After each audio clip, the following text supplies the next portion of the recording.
បាទថ្ងៃនេះខ្ញុំមកចេញវីដេអូមួយដើម្បីឲ្យបងប្អូនបានទស្សនាដោយសារតែខ្ញុំខានចេញវីដេអូដូចជាយូរដែរហើយវីដេអូនេះដែរគឺជាវីដេអូលើកទី1របស់ខ្ញុំគឺជាវីដេអូដំបូងដែលខ្ញុំធ្វើវីដេអូបែបនេះ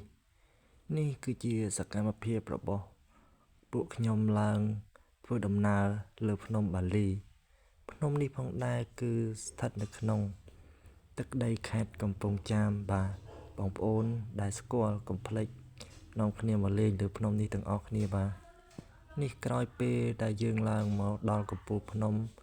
យើងក៏ឈប់សម្រាកហូបទឹកដើម្បីឲ្យបាត់ហត់ដើម្បីមើលទស្សនានៅទេសភាពពីលើភ្នំបាទយើងឃើញថាមើលទេសភាពបាទឃើញមានភ្នំផ្សេងៗទៀតបាទនេះជាសកម្មភាពរបស់ពួកខ្ញុំធ្វើដំណើរទៅវិញបាទវីដេអូរបស់ខ្ញុំមិនមានអីច្រើនទេបាទមានតែប៉ុណ្ណេះបាទសូមអរគុណ